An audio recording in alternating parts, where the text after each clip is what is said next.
Residente sa Socorro nagpasalamat sa Kapitolyo Serbisyo Caravan ni Governor Lyndon Barbers.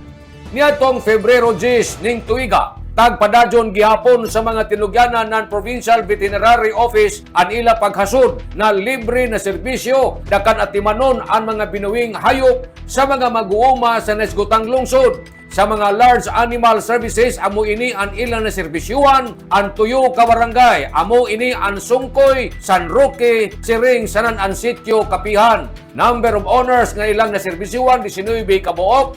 Number of Carabaos nga ilang na serbisyuhan, 20 kabuok. Sa mga tagpurga, 16 kabuok. Tagataga ng supplement, 16 kabuok. Sample collection, mikabat sa 23 kabuok. Sa mga kabayo nga ilang na serbisyuhan, 3 kabuok. Ang ilan na purga, 2 kabuok. Tagataga ng supplement na mga vitamina, 2 kabuok. O ang sample collection, nakahagdaw sila usab og 3 kabuok.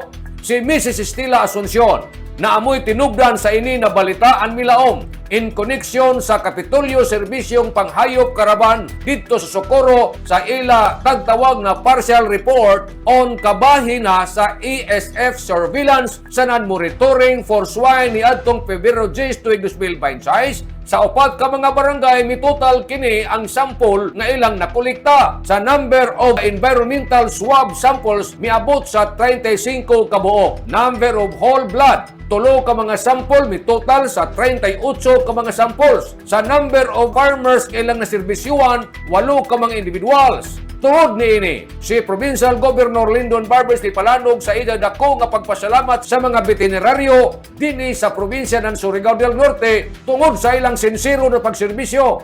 Sanan-an mga Socorronhon, mipabati sab sa ilang nga pagpasalamat, gumikan kay tagpayangga gihapon sila sa kuman na administrasyon ubos sa pagdumaya ni Governor Lyndon Barbers. Nanukad gikan diri sa Kapitolyo ini si Marek Sinars Marcon Vlogs, Mario Conales Simurlan Mulaong salamat, marajaw na adlaw natong tanan.